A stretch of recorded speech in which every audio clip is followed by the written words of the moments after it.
tí ò sẹ́ni tó lè yanjú àfọlọ́hún. Ọlọ́run wá ní atótónu ẹ̀yin méjèèjì ọ̀rọ̀ tẹ́ ẹ̀ jọ ń sọ tẹ́ ẹ̀ jọ ń fà tẹ́ ẹ̀ ń ra ọ̀rọ̀ àtẹ̀sẹ́ mi ọlọ́run sákúwá ẹ̀sẹ̀ sákúwá sọ́dọ̀ èmi ọlọ́run. nítorí sẹ́mi àlọ́. èmi ọlọ́run ọba ń gbọ́ lọ́ọ̀ gbogbo tí bá ṣẹlẹ̀ láyé etí èèyàn ní ìdí ṣe tí ọlọ́run èdí sí gbogbo tí bá ṣẹlẹ̀ láyé ojú èèyàn lè fọ́ sí ojú ọlọ́run là sí ọlọ́run ní ń gbọ́ kétékété báyìí lèmi ọlọ́run ọba ni mò ń gbọ́. Allahu yasma'u ta'awurakuma. ọlọ́run ọba mò ń gbọ́ atótẹ́nu ẹ̀yin méjèèjì.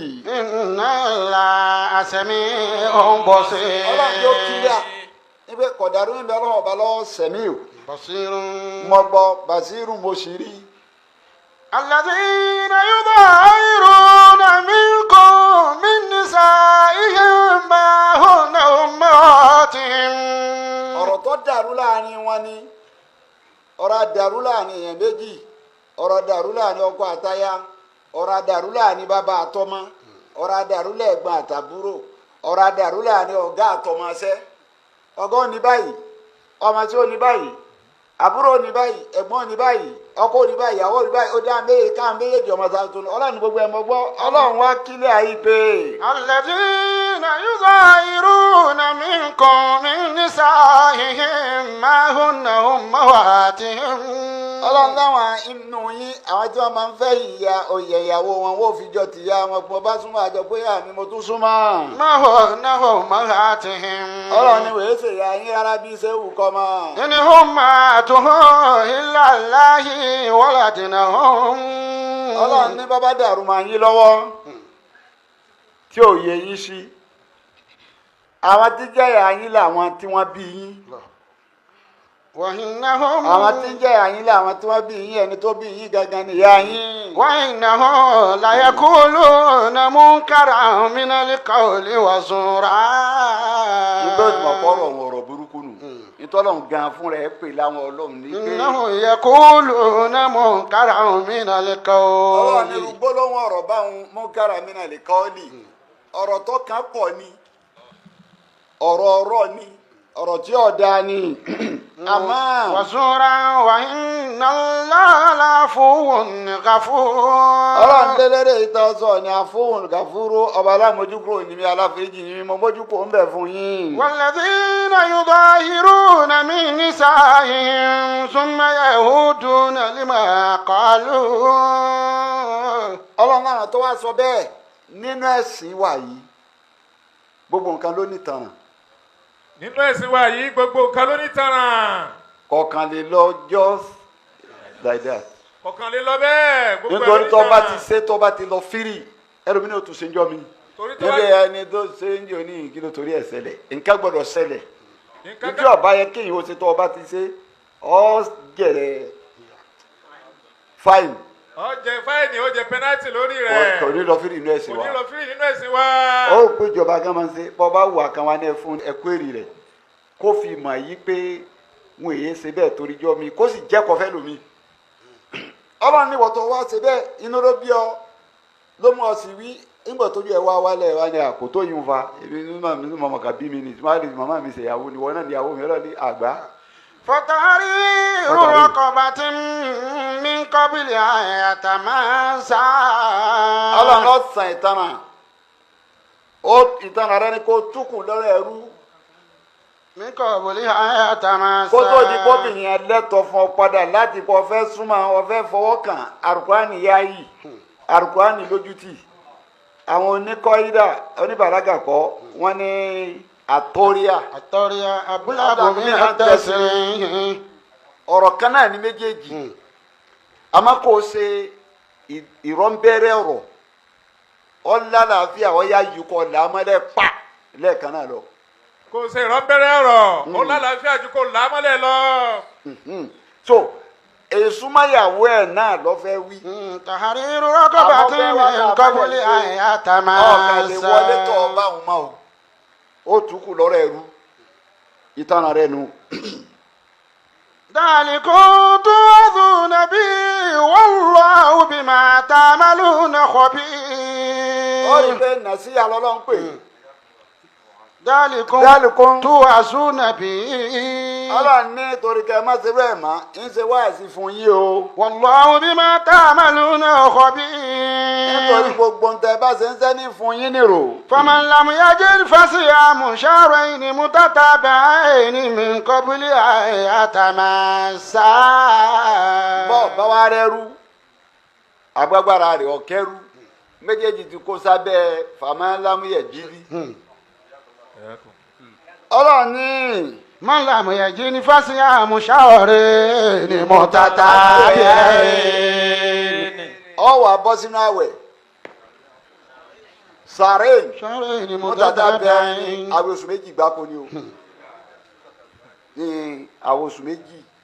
Ọlọ́run ní ọba ti lágbára lákọ̀ọ́kọ́ ni kó kúkọ ẹrú lọ́rùn yàn ọwọ́ abọ́ sínú àwẹ̀ àwẹ̀ àwọn oṣù méjì gbáko ló fi sọ gbá. wá rírú àwẹ̀ báyìí ò ní gbàjọ́ kan kò sinmi jọ́ kan. irú àwẹ̀ báyìí ò ní gbọ́jọ́ kan kó sínú jọ́ kó sì ní sọdún àwọn lẹ́yìn oṣù méjì rẹ̀. yẹn 60 days ni. àwọn oṣù méjì yẹn 60 days ní. tó bá wá gba 59 tó bá gba 59. ọwọ́ akẹyọ kan tí ọwọ́ apẹyọ kan ló wá rẹ̀ mí. ọ̀dà padà láti ilẹ̀ ní o. ọ bẹ̀rẹ̀ padà láti ilẹ̀ ní. èyí bọ́ san bá ti máa san àwẹ̀ ti Ramadan tí mo jẹ àwẹ̀ irọ́ nítorí ìtanà ni. shahrayni mutatabi'ayni. ọmọ Ọlọ́run ló sì ti wí pé sàrẹ́ẹ̀nì mutatabi'ayni. oṣù méjì gbáko ó sì gbọ́dọ̀ tẹ̀léra wọn ni ó gbọ́dọ̀ fi fọ́sílà sí kò gbọ́dọ̀ gé. min qabli an yatamassa. tó ọba rẹrú nìyẹn àbọ̀ lágbára ẹrú kó tó di pọ̀ wọlé tó kó díyàwó rẹ padà. faman lam yastati' fa it'amu sittina miskina. Ọlọ́run ní ibi tọ́lọ̀ ń dade rúṣọ nìyẹn ọ̀rẹ́rú abárágbára rẹ ọ̀kẹ́rú Ọlọ́run ní ọ̀fọ̀ àwẹ̀ di òtún wá lágbára àwẹ̀ Ọlọ́run náà wà bọ́ èèyàn 60. sittina miskina. àwọn aláìní tí wọ́n jẹ́ 60 ó wá bọ́ wọn. dhalika litu'minu billahi wa rasulihi. Ọlọ́run lélẹ́yìí litu'minu billahi wa rasulihi. kò sí tọ́jà kọ́lọ̀ wọ́n fi sí pẹ̀pẹ́ litu'minu billahi wa rasulihi ẹni ó bá nígbàgbọ́ ní tánràn. kò sí tọ́lọ̀ bá fi síbẹ̀ bá ní ẹni tó bá nígbàgbọ́ ní tánràn. ẹni bá jẹ́ pòkì. ẹni bá jẹ́ kòkí. á ní gbogbo ẹ̀dọ̀ ọ̀hún. a ní gbogbo ẹ̀dọ̀ òun wá mọ yanjú rẹ̀. kò mọ̀ pé wàhálà tọ̀hún ju táyé lọ. kò mọ̀ pé wàhálà tọ̀hún ó ju táyé lọ. ta ló la kìámọ̀ tó bọ̀ rí. ta ló lálẹ́ kìámọ̀ tó bọ̀ rí. wọ́n kàn sá ń dẹ́rù bà wá náà ni. wọ́n sá ń dẹ́rù bà wá náà ni. bọ́ ọ bá yanjú ẹ̀ kó tó lọ bí òní tó fi di níbẹ̀ wọn o. tọ́ ọ bá yanjú ẹ̀ kó tó lọ yà yìí òní tó fi di lọ́hùn. gbogbo ọ̀ràn tí ń bẹ lọ́rùn rẹ lọ tán o. gbogbo ọ̀ràn tí ń bẹ lọ́rùn rẹ lọ tán. èyí tó dá fúnra ara rẹ nínú ọ̀ràn. èyí tó dá fúnra rẹ nínú ọ̀ràn. èyí tí wọ́n dá sí Ọlọ́run nínú ọ̀ràn. èyí tó dá sí Ọlọ́run nínú ọ̀ràn. tó o sì mọ̀ pé wọ́n dá. tó sì mọ̀ pé wọ́n dá yanjú ẹ̀ kó tó lọ. àti dàrú o kọ yín náà ládàá ń bẹ̀. o pé he. o pé he o kọ mi bò. o kọ mi bò. wọ́n náà wò pé kò sí tó kọ wọ́ ọ̀tẹ̀. èyí tó kọ rẹ ọ̀tẹ̀ ń bọ̀. èyí tó kọ rẹ ọ̀tẹ̀ ń bọ̀. tí agbára rẹ ò ní ká. tágbára rẹ ò ní ká tètè ya yanjú òtúkù láyé. Ọlọ́run níbẹ̀ ìtumọ̀ ni ẹ ṣe yìí. dhalika litu'minu billahi wa rasulihi. wọ́n ní tó bá nígbàgbọ́ sọ́lọ́run àtòjíṣẹ́ Ọlọ́run. wa tilka hududullahi wa lil kafirina azabun alim. Ọlọ́run lélẹ́yìí alẹ́ mi Ọlọ́run ọba ní tí mo gbé kalẹ̀. tilka hududullahi wa lil kafirina azabun alim. lil kafirina azabun alim. àwọn kèfèrí tí wọ́n dárò ọ̀ràn báyìí tí wọ́n ní kò sí nǹkan kan bẹ́ẹ̀ Ọlọ́run wọ́n jẹ ìyà. Ọlọ́run náà kèfèrí tí wọ́n dáná rú ọ̀ràn báyìí tání kò sí kankan bẹ́ẹ̀ Ọlọ́run wọ́n jẹ́ ìyà. ìran ìbàjẹ́ kan ni. ìran ìbàjẹ́ kan ni. wọ́n ní hawalu gádọ̀bù junun wàhíruhu nàdà. àkọ́kọ́ bínú wèrè ni. àkọ́kọ́ bínú bí wèrè ní ọmọ ṣe káàkiri àdúgbò. àmọ́ tó bá ti bí tán àbámọ̀ wà dé. ọwọ́ bí tán ojú rẹ̀ wà wálẹ̀ yóò máa kò sàbámọ̀. séèyàn tí bínú láyé tó bá gùn á wò bí kò ba gbogbo nǹkan jẹ́ nìsín tó bá ìbàjẹ́ kò nídìí kẹ́ ẹ sọ fún ẹ̀rí ọkàn yọ sí. ẹ̀rí ọkàn ó yọ sí kò nídìí kẹ́ ẹ sọ fún ojú rẹ̀ ó wálẹ̀ wọ̀ bí ẹni àrọ̀ lóye ni. n tó fi wá mọ̀ yàtọ̀ múmìnì àti kèfèrí àwọn mímìnì Ọlọ́run tí wọ́n bá rọǹkì ní ti ń jẹ́ dáná nù ẹ̀dá lè ṣiṣẹ́ àtẹ́ńtàì tọ́ba wa rọ́ǹgì bẹ́ẹ̀ wọ́n wá rí yẹn kọ́rẹ́tì wọn ẹ sà àmọ́ bá ti fẹ́ wí ni ẹbínú jù lánàá wọn ò fẹ́ sọ yí pé ẹ tawé àlà lánàá wọn wà sẹ́nu kọ́kọ́ pé ẹbínú jù lánàá fa wọn ò sì fẹ́ sọ wọn pé rírì ò pé. wọn fẹ́ sọ gbọ́dọ̀ akórí yóò pé àbí ẹbínú jù lánàá. ẹbínú jù lánàá sá. ẹbínú jù lánàá sá. ẹni bá jẹ́ mùmínì tó níwà á ní jẹ́ kí n wo eré àwọn ni ya ọ̀gá ẹ sà bẹ́ẹ̀ ti sọ wọn ẹ bá má sọ bẹ́ẹ̀ àmọ̀ pé ẹ̀mí ni ẹ̀ àmọ́ àwọn onímọ̀ pé ẹ̀mí ni ẹ̀ àbí bẹ́ẹ̀ ti báyìí ẹ bá má ṣe bẹ́ẹ̀ tọ́ba jẹ́ mùmínì á lókè má kọ́rẹ́ tiẹ̀ mùmínì nù. mùmínì nù ni ẹ bá ti ṣe wá ìfúta yóò wá kọ́rẹ́ tirẹ̀. àbí tọ́ba jẹ́ kèfèrí tó pé àṣàbò àdìmù ni tiẹ̀ yọ jẹ yàtọ̀ yọ jẹ tà kíámà and what do you mean. what do you mean kí ló mean. èmi lọ́lọ́run fi síbẹ̀ lónìí náà. èmi lọ́lọ́run fi síbẹ̀ lónìí. ìtì mo bá wí ni ò ní wí máa ń jọ kan. ìtọ́ bá wí ni ò ní wí máa ń jọ kan. àwọn aláṣẹ àná wọn ò pamọ́ lónìí o. àwọn aláṣẹ àná wọn ò pamọ́ lónìí. gbogbo tí wọ́n ti pa gàràgàrà láṣẹ ńgbà ni àbọ̀ ti ń jẹ wọn báyìí. gbogbo tí wọ́n ti pa gàràgàrà láṣẹ lánàá ni àbọ̀ ti ń jẹ wọn báyìí. sọ ẹni bá jẹ́ mùmínì ní padà ní ọmọ kó ṣe mistake gbogbo ntọ́lọ̀ ń gbé nílànà yá ṣe ìran ìbàjẹ́ kan ni. ìran ìbàjẹ́ kan ni.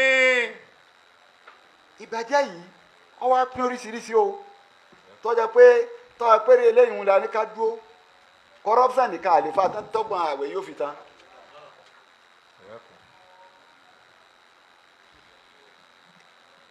àwọn nǹkan tí ń jẹ́ bàjẹ́ tí ń bí ẹ bàjẹ́ òun ó pọ̀ sọwárẹ̀ yìí tó ràn bàjẹ́ lọ́wọ́ gan-an nínú gbàtà àwàyí jù kínní yìí ni. wọ́n ní tó ràn bàjẹ́ lọ́wọ́ nígbà tá a wà yìí jù òun náà ní kínní tá a mú lọ́wọ́ yìí. fóònù.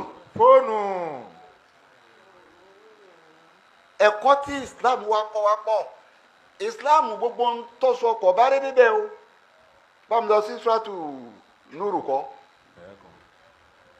Islam tó gbé ẹ̀kọ́ ìyọ̀dá wa.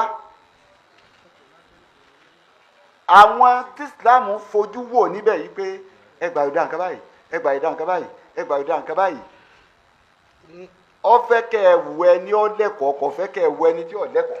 يا أيها الذين آمنوا لا تدخلوا بيوتا غير بيوتكم حتى تستأنسوا وتسلموا على أهلها ذلكم خير لكم لعلكم تذكرون فإن لم تجدوا بها أحدا فلا تدخلوها حتى يؤذن لكم وإن قيل لكم ارجعوا وإن قيل لكم ارجعوا وإن قيل لكم ارجعوا فارجعوا أزكى لكم والله بما تعملون عليم ليس عليكم جناح أن تدخلوا بيوتا غير مسكونة فيها متاع لكم والله يعلم ما تبدون وما تكتمون يا أيها الذين آمنوا ọlọ́run ní ayọ̀ lẹ́dí ní àmọ̀nù ó ní mọ̀pẹ́ yìí tẹ́lẹ̀ bèbí ọlọ́run ọba gbọ́. لا تدخلوا بيوتا غير بيوتكم. ọlọ́run ní ẹ má wọlé kan tí èèbá ṣe lé yín. حتى تستأنسوا. tẹ́ fi gbàyọ̀dá lọ́dọ̀ onílé. وتسلموا على أهلها. ọ̀tọ̀ ni yọ̀dá ọ̀tọ̀ ni sálámà ìyọ̀dá ní kò gbàyọ̀dá pọ̀ wọlé àwọn àgbàlagbà jọ̀hún yá yìí fóònù nínú ìsìn má kàn rí nọ́mbà kó kì í mọ́lẹ̀ kọ́ kàn máa pè é kọ́ máa dà á láàmú kọ́ bẹ́ẹ̀ kọ́ lọ nínú wà àbàjẹ́ kan ni. حتى تستأنسوا. ọ̀ gbàyọ̀dá fóònù ìjọjọ́ òun ló fún ọ ní nọ́mbà ó lè fún yàrá nọ́mbà kọ́ máa rántí má ìyọ̀dá ní kó text message pé èmi ni lágbájá sososo àti ìpàdé bí báyìí ìmọ̀gbà tí ọ̀rọ̀ yín lọ́rùn fún yín láti bá yín sọ̀rọ̀ ṣé bóun ló fọ nọ́mbà rẹ̀ ó ṣeéṣe kó ti sèfù tiẹ̀ náà ó sì lè má sèfù ẹ̀ á wá pick á wo rẹ̀ á ok ẹni yìí ni anytime báyìí bọ́ bá wò ó lè pè ọ́ fún rẹ̀. tó o bá gbàyọ̀dá ọ̀ sálámà Islam ọ̀bá dé dẹ̀ kọ́ ní kọ́ wa pé gbàyọ̀dá o. tàtàtà ní sun àtúnṣẹ́lìmù aláhàlẹ́hà. nínú yọ̀dá ni yí pé kí ni ọfẹ́ wá yẹn lọ mọ́tò rí kó close mọ́ kọ̀ọ̀kan gbé mọ́tò bóò ní mọ́tò ọgbọ́kadà bóò lọ́kadà kọ̀ọ̀kan bọ́sọ́nà ẹsẹ̀ gbásẹ̀ dẹ́nà ọ̀nà rẹ̀ wọ́n wá dún lágbájá ń wá yín sáà aládéhùn lónìí ni wọ́n tún àwọn pèsè aládéhùn ni yóò àgbo kọ́ mi yóò àwọn ọmọ pé mi ní bẹ́ẹ̀ náà nìkọ́ kí lọ́mọ tí ń sè ìyọ̀dá ni pé mo fẹ́ wá rí níjọba ìṣe wà ń lé sáà táìmù òní kí n wá ìyọ̀dá nu sálámà nígbà tó ọ̀sẹ̀ délé rẹ̀ ẹ bá ń sọ fún wọn pé mo wà ń bí. Ọlọ́run ní. àtàtà ní sun àtúnṣẹ́lìmù aláhàlẹ́hà khairun lakum la'allakum tazakkarun. Ọlọ́run dálíkùn ẹrù lakum la'allakum tazakkarun. èyí ní fi ń lóore fún yín la'allakum tazakkarun. bọ́yá gbọ́ wá sí bọ́yá ronú. فإن لم تجدوا فيها أحدا فلا تدخلوها. ẹ̀kọ́ mi tún nìyẹn ọwọ́ adélé òun lé ọ̀bẹ nìkan àyìn jòkó de wọn gbà kígbà tí wọn bá dé mùsíbò ó sì ọ Ọlọ́run ní Islam ní kó alẹ́kọ̀ọ́ ó ní fàlà. لا تدخلوها حتى يؤذن لكم. ó ní má wọlé àtàyù sánàlà kò tí wọ́n fi wọn ní ọ̀dà tó nílé onílé onílétọ̀ ọlọ́tọ̀ ọ̀bẹ nìkan bẹ́ẹ̀ tọ́lọ̀ ní tọ̀ọ̀bá ti bá wọn bẹ́ẹ̀ má wọlé ó lè wọ bomi kí wọ́n ẹsẹ̀ rọ́ọ̀bù tán àwọn ti lọ ibi tí wọ́n àjòkó pé wọ́n bá mi bí ìwọ ni wọ́n kà mọ́ títí tó fi gbọ́ pé wọlé tí wọ́n fi fún ọ ní ọ̀dà. وإن قيل لكم ارجعوا فارجعوا. ọlọ́run kọ́ra ní bá ní ọ padà fáríjì gbogbo bó ṣe lè kó súnmọ́ tó ẹ sọ pé kọ́ padà wá ní bàbá yìí padà wá náà ni. هو أزكى لكم. ọlọ́run ní ká ẹ ṣe bẹ́ẹ̀ àsìká àlàkùn èyí ń lọ yẹ yín o ní máa bẹ̀rù ni pé èyí ń lọ yẹ yín. والله بما تعملون عليم. ó ní gbogbo nǹkan lèmi ọlọ́run ọba máa gbọ́ lọ́hún. ليس عليكم جناح. ilé téèyàn ń gbénu ó wá tún fẹ́ sọ̀rọ̀ lémi ìtọ́ ọjọ́ lé àmọ́ kì í ṣe ilé téèyàn ń gbé. ليس عليكم جناح أن تدخلوا بيوتا غير مسكونة. ọlọ́run ní lẹ́sẹ̀ alẹ́kùn jùlọ kò sẹ́sẹ̀ fún yín. أن تدخلوا بيوتا غير مسكونة. ẹ̀wọ̀ ilé kan tí èsè lé gbígbé kìí ṣe lé táwọn èèyàn ń gbé. ọfẹ́ kílẹ̀ àrùn ilé wo ni. فيها متاع لكم. فيها متاع لكم. supamakẹ́ẹ̀tì ní jẹ́ bẹ́ẹ̀. فيها متاع لكم. shopping complex ní jẹ́ bẹ́ẹ̀. gbogbo ilé ẹgbẹ́ kọ́nà ó pè màtáwù ìgbà tí Shoprite da tá a máa tọ́jú ẹnu Shoprite ní jẹ́ bẹ́ẹ̀ ilé tó yẹ pé wọ́n ń kó gbogbo nǹkan sínú ẹ̀ màtáwù làkún àwọn nǹkan tẹ́ fi gbádùn tọ́pọ̀ àwọn nǹkan tẹ́ fi gbádùn wọ́n kó síbẹ̀ níta jẹ tẹ́ mu níta wọ̀ lásọ níta ìkan wọ́n ń ta nǹkan bẹ́ẹ̀ ni kìí ṣe létè yẹn ń gbé tọ́ bá wọnú bẹ̀ ń tọ́ sálámà ọ̀rọ̀ ni kò ṣe wọ̀ ń bẹ̀. والله يعلم ما تبدون وما تكتمون. tó jẹ́ kí n lọ bẹ̀ alukóra ní fi anfusikum afala tubsirun wọn kò síbi tí o ti wá sí wà fi ardi ayatun للموقنين وفي أنفسكم أفلا تبصرون. fóònù yìí ó sílẹ̀kùn bàjẹ́ lẹ̀ gan yóò wá fẹ́ ìgbà míì ń táwọn èèyàn fi fóònù dá rárá ìwà tí èsì wà tèèyàn wọ́n sì fẹ́ kọ́ ọmọ wù àánú ló ń kálukú rí gbà láyé ẹni ipò tó bá bára rẹ láyé wọ́n ń bù pẹ̀lú àwọn ẹ̀dọ́ ọlọ́run má jẹ́ kípò yẹn ó di ọ lójú lọ́jọ́ kọ́ lọ́wọ́ sọ fún àná Muhammad sallallahu alaihi wa sallam ọlọ́run fúnra ẹ̀ mọ̀ pé òun dá ànábì ní wéètì kó tóbi àmọ́ nù rámì mi ọlọ́run tí mo ṣe fún ọ. فبما رحمة من الله لنت لهم. mo rọ̀ ẹ́ fún wọn mo jẹ́ kó o jẹ́ èèyàn tó ṣe é súnmọ́ èèyàn gbọ́dọ̀ wà nípò kan kó o má jẹ́ èèyàn tó ṣe é súnmọ́. ìyẹn a máa fún mi ní àǹfààní láti fàyè àwọn nǹkan kan gba àwọn èèyàn tábà wà lóde ẹgbẹ́ tó mi tó fẹ́ sọ̀rọ̀ tí wọ́n bá fẹ́ lé mẹ́lẹ̀ ẹjọ́ súnmọ́ mi àbọ̀dún fẹ́ yà fọ́tò jẹ́ kó yà á. mo á rí kíní kan láìpẹ́ yìí nínú tí fóònù yìí tẹ́lòmíì ìbàjẹ́ orí fóònù tọ́ ẹ gbogbo ẹ̀yin tẹ́ ẹ bá wá fẹ́rù kan bẹ́ẹ̀ táyé tí ì bá fàyè kan bẹ́ẹ̀ lẹ̀ fún yín mọ́ ẹ má bínú àwọn èèyàn ni wọ́n fa o.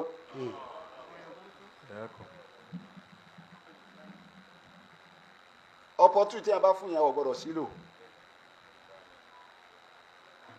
mo jáde mo wá dúró mo kàwé dẹ́rẹ́ ní baba salamu aleykum sa láti ṣe wa aleykum salam ó sì dúró ó bá dúró tì mí.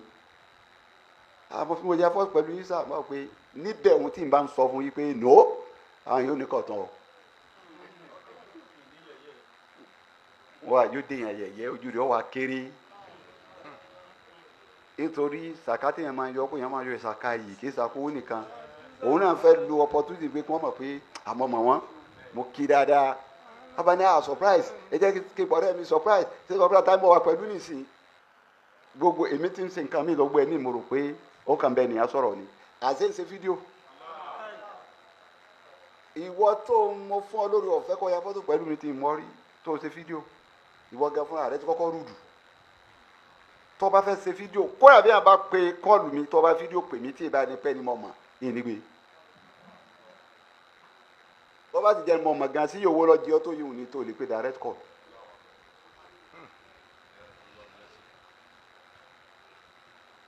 nítorí bá mo tó ṣe fídíò èèyàn ẹ sà mo fẹ́ ṣe fídíò sà kọ́ọ̀rẹ́ mi lè gbà mí lóòótọ́ pé mo wà pẹ̀lú yín yín fọ́n yọ̀dá ọ̀gbà yọ̀dá ìwọ tí ìwà rí ti mọ̀ rí tí wọ́n wá ṣe fídíò tí wọ́n náà wá rí inú fídíò sì kọ́ tiẹ̀ ó wá sọ fídíò sáfẹ́fẹ́ bẹ́ẹ̀ ni pé wà tèmi rẹ a ní àjọsọ kan àwọn yẹn tó ń ta ìwọ́n tó ń kọ̀ rẹ tẹ̀ pé ọba lọ́pọ̀ tútì pẹ̀lú àwọn yẹn báyìí ò ní lásọ sáfẹ́fẹ́ ó wá tún sọ báyẹn pé kí wọ́n lè mọ̀ pọ̀ lẹ́nu ń bẹ̀ ni ẹnu wo sọ pé ìran àbàjẹ́ kan ni mo sọ pé ìbàjẹ́ pọ̀ ìbàjẹ́ tí kìíní ìwà ń dálẹ̀ kìí ṣe kékeré.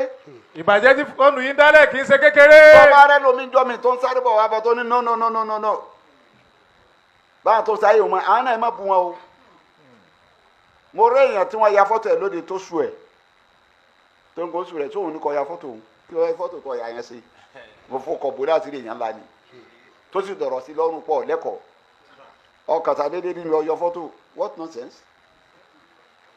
èèmọ̀ bí tó ń gbé fọ́tò lọ ẹni bí ó tún wá ya fọ́tò òkè pọ́ fẹ́ yà kó lọ́wọ́ pẹ́ ó ti sẹ́ndì ẹ̀ sórí afẹ́fẹ́ yín wá followers àbí kí ẹ mú yìí. ní ọba ti yà àtọ́ sẹ́ndì àwọn yàgò rubbish èyí máa ń lẹ́kọ̀ọ́ ni ọ́ toró kó bẹ́ẹ̀ lòmíì tó bá rí mi jọ́ mi bá dára mọ́yà wọ́n ti wá kanra mi wọ́n ti kàn mí lábùkù ẹni ọkàn lábùkù nu. ẹni ó kàn lábùkù ni ó nú ni. mo fi lọ bí gbọdá pé anything tó bá fẹ́ ṣe èèyàn gbàyọ̀dá ni tó o bá gbàyọ̀dá ìran àbàjẹ́ kan àtàyè lẹ́kọ̀ọ́ ni lọ́jọ́ náà ó kílẹ̀ rẹ̀ èyí tí ò ní ìdìyọ̀dá ọ̀ lè ṣẹ̀ṣẹ̀ wọ́n fẹ́ wọ supamakẹ́ẹ̀tì àbí shopping complex kọ́mánítà salamu aleykum ó ní eré ẹ̀ ti yí ni. àwọn tó lẹ́nu ọ̀nà wa ń Yuta gẹ́rà màsíkò nàtí. wọlé kọ́ ọ̀rajà tó fẹ́ rà ní ọ̀rọ̀ ní gẹ́rà màsíkò nàtí. tẹ̀sẹ̀ ní tẹ̀yà ń gbé. Fi amata ahun lako. bóyá bí amata wù lákùn. fi amata wù lákùn. tí wọ́n kó nǹkan tẹ́fì gbádùn ni wọ́n bẹ́ẹ̀ ìyọ̀dá nìyẹn. ìgbẹ́ wọn ọlọ́run níbẹ̀ wọn ò ní ìdí ìyọ̀dá. Wallahu ya'lamu ma tubduna wa ma taktumun. ọlọ́run tó kú pa máa tèyí tó hàn yé bẹ́ẹ̀ mi ni mo mọ̀. gbogbo eléyìí tá a sọ yìí nínú àyàtà bábọ̀ wípé náà láà. Ya'muru bil adli wal ihsani wa ita'i zil qurba wa yanha 'anil fahsha'i wa yanha mọ́nkárì la fata yìí ọwọ́ kò wàlúbágì. wàlúbágì yẹ òun ni kí ni ìtayà àlà kéèyàn tayà àlà ọlọ́run. Al-Islamu wat-tanasu awid-dinu nasiha. Al-Islamu wat-tanasu awid-dinu nasiha. Al-baghi indal ulama'i tajawuzul hadd.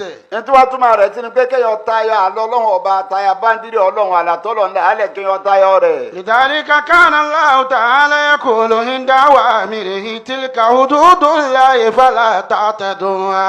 Níbi àṣẹ ọlọ́run ọba nìyẹn red line ọlọ́run ní tíríkà òdodo láì àwọn red line mi nìyí. فلا تعتدوها ẹ gbọ́dọ̀ tayọ àlá rẹ̀. ومن يتعد حدود الله فأولئك هم الظالمون. ọlọ́run tó bá tayọ àlá mi. من يتعد حدود الله. àlá tèmi ọlọ́run ọba tí mo fà á lẹ̀ gbogbo ohun tí mo bẹ́ ń gbàgòlè ẹ débi ẹ má débi èyí tí mo ní ẹ má sí ẹ ní bá ti ṣe. فأولئك هم الظالمون. ọlọ́run náà ọ̀ká ìmọ̀ yẹn tó wá sí bẹ́ẹ̀ alábòsí ni wọ́n ń jẹ́. ìtayọ àlá yìí. وقال جل شأنه عند نواهي. ọwọ́ pèsè méjì ànáwáyé àwọn tó pọ̀ fún wa pé àwọn nínú bẹ nàwáyé bẹ nàwáyé bẹ tó pọ̀ ọlọ́run wa ń sọ yìí pé. تلك حدود الله فلا تقربوها. àdúgbò láyé لا تقربوها. gbogbo tí wọ́n ti pè lára ní ẹ̀gbọ́dọ̀ dídẹ̀. gbogbo tí bá ti pè lára mi ẹ gbọ́dọ̀ débẹ̀. wọ́n ti ẹ̀sẹ̀ sì yẹ wò. wọ́n tẹ̀sẹ̀ sí yẹ́wò. àwọn ọlọ́run ní. ìfẹ́ àlọ́ ọlọ́run ní. má débẹ̀ o. má débẹ̀ o. olúwa bá tú ẹ̀rọ ọlọ́run wò. torí tó bá tú ẹ̀rù ọlọ́run wò. yóò tú tiẹ̀ náà. yóò tú tiẹ̀ náà. wọ́n bá ti fẹ́ tu ọ̀nà tí ò ní gbàdúrà ọjọ́ wọ́n wa. bá sì fẹ́ tu ọ̀nà tí ò ní gbàdúgbò ọdún ló fi tu. láwọn máa ń pe àwọn àgbẹ̀ká ní dóńgbò èyà. àlọ́ ọlọ́run nìyẹn má gbàgbé rárá. má gbàgbé rárá wọ́n ti fi rẹ́rìn láì sí. ìbẹ̀rù marine náà jẹ́ alọ́bí ọ̀rọ̀ àwọn Yẹhudi nínú àyàn tí bẹ̀rù parí òun lọ̀kan náà àwọn Yẹhudi wọ́n bẹ̀rù parí àgbáyé wá pìtà wọn bá mi lọ sí ṣọ́ọ̀tù ìfakọ́ra níbi ìbẹ̀rù parí wọn àgbáyé ìjọ ìwà fún àwọn Yẹhudi tó fi hàn pé tayọ àdá inú tayọ àdá ní tó ọmọ tó yí ọ sí tọ́dọ̀ lójú ó yí ọ sí ọmọ ọwọ́ sí bíbà tó ọmọ má àyà 87 ní sọ́ọ̀tù ìbákọ́rà. ولقد آتينا موسى الكتاب وقفينا من بعده بالرسل وآتينا عيسى ابن مريم البينات وأيدناه بروح القدس أفكلما جاءكم رسول بما لا تهوى أنفسكم استكبرتم ففريقا كذبتم وفريقا تقتلون وقالوا قلوبنا غلف بل لعنهم الله بكفرهم فقليلا ما يؤمنون ولما جاءوا كتاب من عند الله مصدق لما معهم وكانوا من قبل يستفتحون على الذين كفروا فلما جاءهم ما عرفوا كفروا به فلعنة الله على الكافرين لعنة الله على الكافرين. ولقد آتينا موسى الكتاب وقفينا من بعده بالرسل. ọlọ́run ní anabi Musa aleyhi salatu wa salam ọlọ́run lèmi ọlọ́run ọba mo fún Musa. الكتاب ọlọ́run ni mo fún ní tírà. وقفينا من بعده بالرسل. ọlọ́run nílẹ̀ ìgbà ìsàlọ̀tán kọ̀fẹ́ iná ní báàdì بالرسل. àwọn kan náà jíṣẹ́ wọn tẹ̀lé Ìsá Musa pẹ̀lú ìlànà rẹ̀. وآتينا عيسى ابن مريم البينات. ọlọ́run ní bẹ́ẹ̀ ni anabi Ìsá aleyhi salatu wa salamu mo fóun náà ní kẹmọ Mariama mo fún láwọn àlàyé ọ̀rọ̀. وأيدناه بروح القدس. mo tún wá fún Ìsá mo fún un lẹ́mìí iyè mo ní kó òun lè máa pàfọ́ọ̀mù pẹ̀lú àti èmi ọlọ́run. أفكلما جاءكم رسول بما لا تهوى أنفسكم استكبرتم.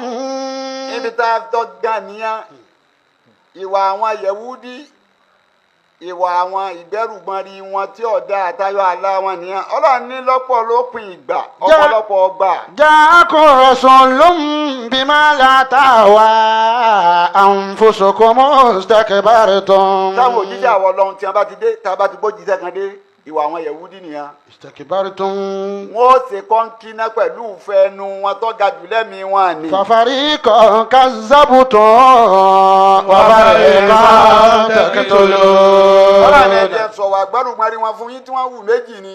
fàríkàn. كذبتم àwọn apá kan nu wọn gbogbo òjíṣẹ́ tá a rántí wọn wọ́n pè nírọ́. وفريقا تقتلون àwọn apá kan nu wọn gbogbo òjíṣẹ́ tá a rántí wọn wọ́n tiẹ̀ pa wọ́n ni.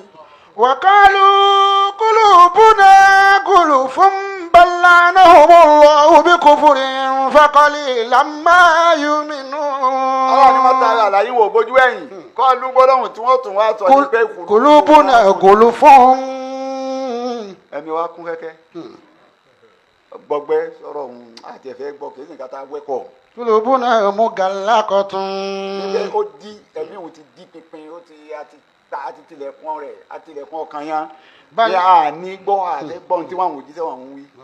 yà ni pé ìtumọ̀ rẹ̀ pé a ti make up mind wa pẹ̀lú ọ̀rọ̀ ọ̀hún ẹ má sọ àti ẹ̀fẹ́ gbọ́ pọ́lọ̀ lọ́nà yín sẹ́ ọlọ́run ìtayà láwọn. بل لعنهم الله بكفرهم فقليلا ما يؤمنون.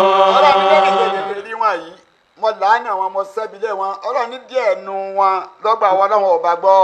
ولما جاءهم كتاب من عند الله مصدق لما معهم. ọlọ́run lọ́pìn ìgbà tírísíkà bá dé tíra àwọn ọlọ́run tó dé gẹ́gẹ́ bí Al-Qur'ani tó ń sọ̀dáka ti ń bẹ lọ́wọ́ wọn. وكانوا من قبل يستفتحون على الذين كفروا.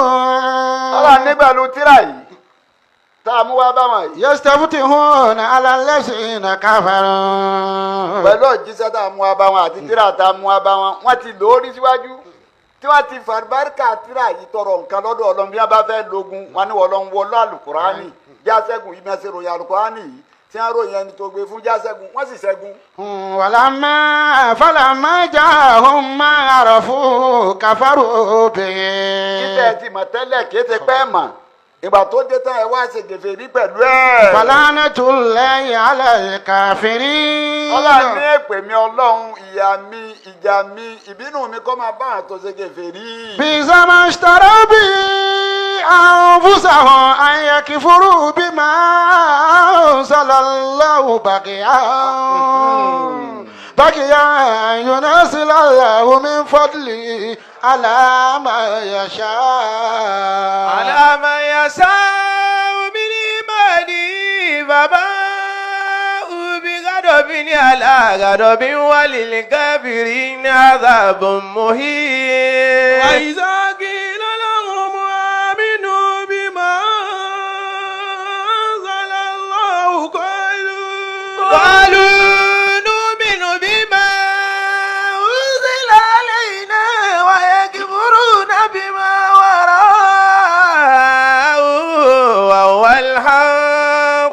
الحق مصدقا لما معه قل بل ما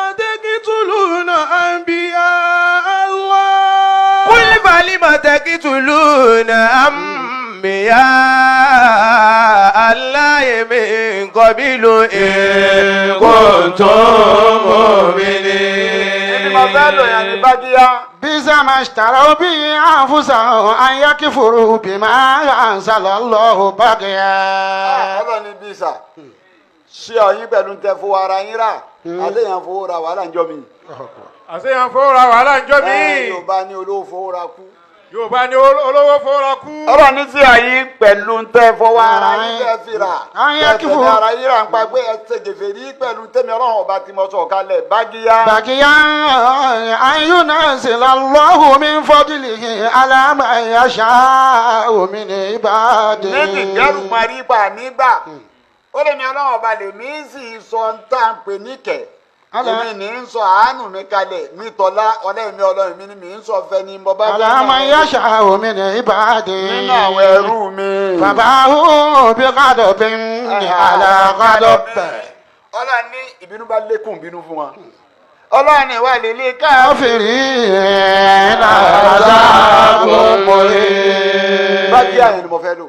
بغيا أن ينزل الله. àwọn Bani Israila àwọn ìwà wọn ni àwọn Bani Israẹla ìwà wọn ni ìtayọ àlà. ìtayọ àlà.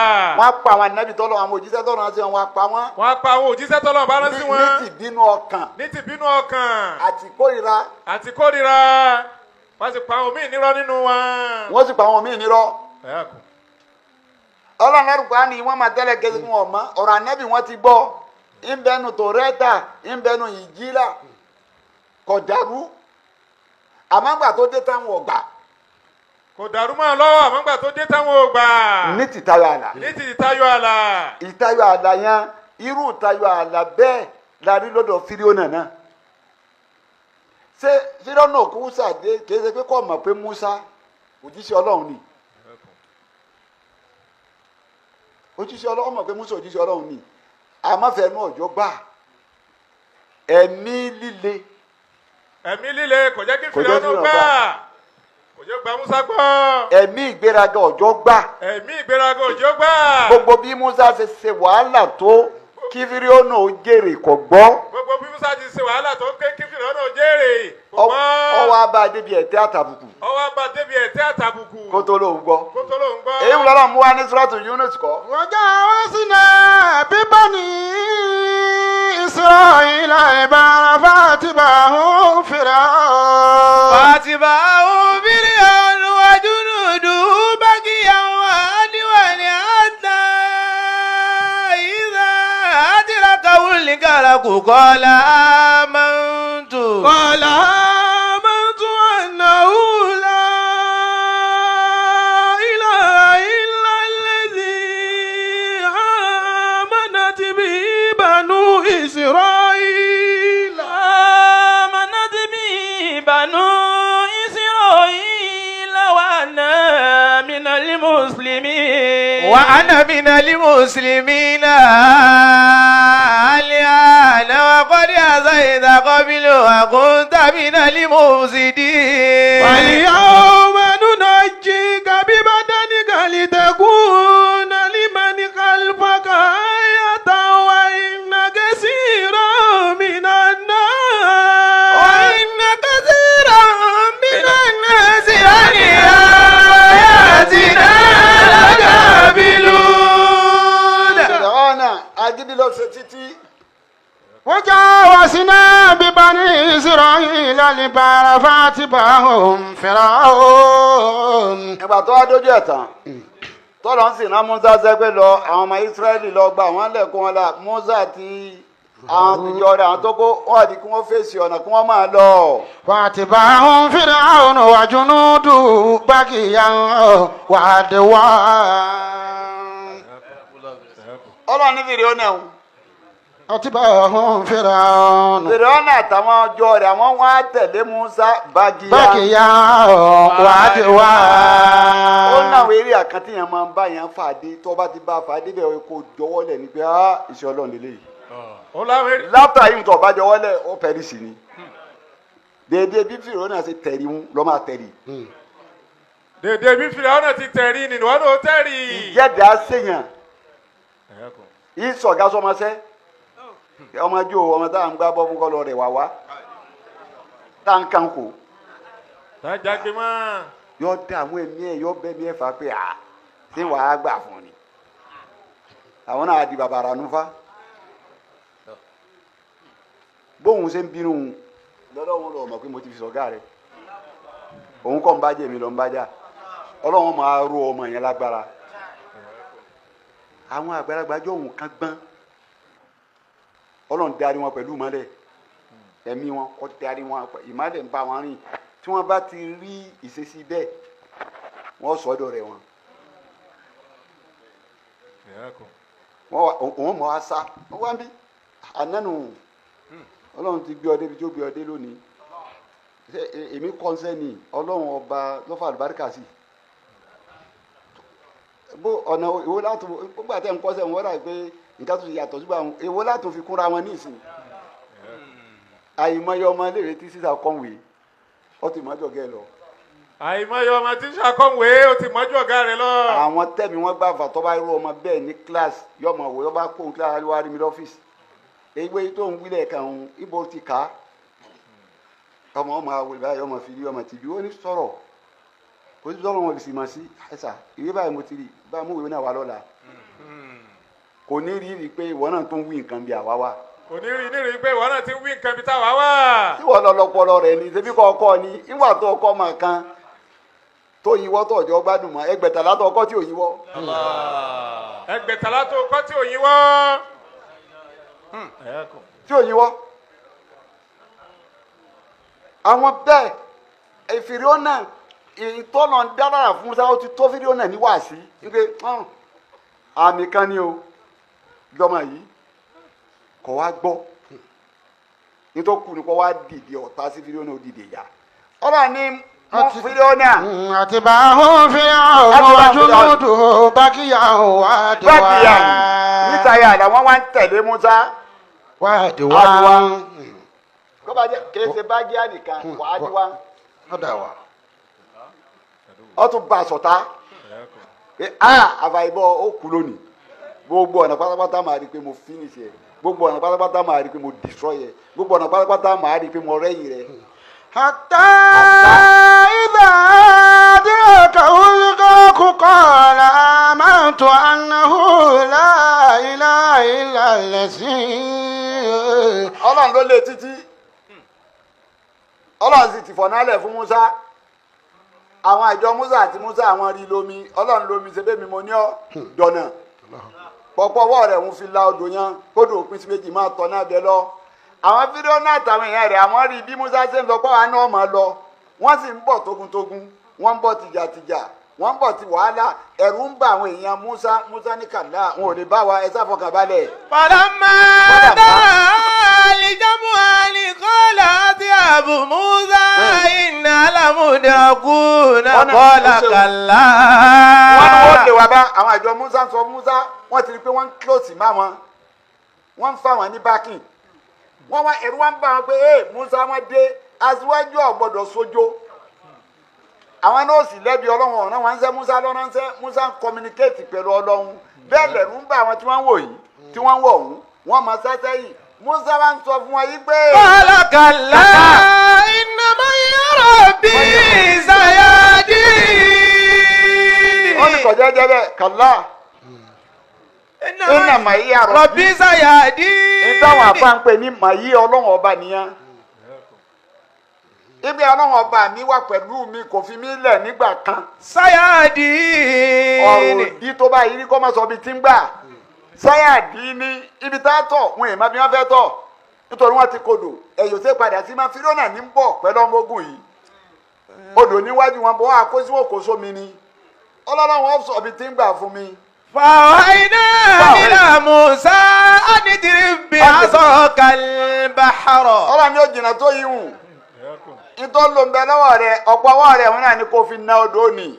فانفلق فكان كل فرق كالطود العظيم. ọba ń bọ̀ kọ́ bá fi ní odò gbà ọba bẹ́ẹ̀ فانفلق وكان كل فرق كالطود العظيم. ọwọ́ adánú olóńgbọ̀tọ̀ bí ìgbà téèyàn bá ń lọ ọdún òkè tọ́wọ́ arókè lọ́tún órókè lọ́sí ọ̀nà tó rọ̀ wá ń bẹ́ẹ̀ bẹ́ẹ̀ lọ náà ní kó dòun òkú apín méjì wájú òkè wà ọlọ́run wá fọ̀nà tó rọ̀ sára rẹ̀ nínú odò yẹn ọlọ́run ní ọdọ̀nà ó dilẹ̀ ọlọ́run níbẹ̀ ni ọ̀nà rẹ̀ máa tọ̀ bàtà àwọn jàmá rẹ̀. وأسلفنا ثم الآخرين. ọlọ́run wá jẹ́ fìdí ó náà dúró kó lè gbẹ̀san àsìláfúnná asùnmọ́ wọn. ثم الآخرين. àjẹwò dúró ọmọ àṣẹ ní Musa tí ń lọ pé àwọn náà ti wà ń bẹ̀ àbàṣẹ. Assalamu alaikum wa rahmatullahi wa barakatuh. That was a great lecture from Maulana Sheikh Suleiman Farouk on tafsir. The discussion centers on corruption, and he gave us 3 analyses on corruption. And 1, you must not get angry to the extent of declaring that your wife is now like your mother. If you ever say that to a woman, it means you cannot have any intercourse with her. And Islam does not allow you to do things without a punishment for it. Therefore, anybody who says that has to face the consequences by either fasting for 2 months or paying or releasing a slave or feeding 60 people. Maulana Sheikh Farouk told us again that it is corruption for you to go to somebody's house and enter the house without being permitted to enter it house. Nobody's property is your property that you should make an attempt to use without the person's permission. Maulana Sheikh Farouk further told us that one of the greatest signs of corruption is for you to know the truth and yet insist on avoiding the truth. He gave us the analysis of Prophet Musa and Pharaoh. Pharaoh knew the truth, but he refused to accept Musa. Therefore, he was punished for it when he followed Musa extensively until he met the anger of God. Don't get angry so much and misbehave with it. Secondly, don't use somebody's property. That's when Maulana told us about the use of the phone, that the phone these days brings a lot of corruption for people. And thirdly, he really warned that at any point in time, when you identify the truth, accept the truth and follow the truth.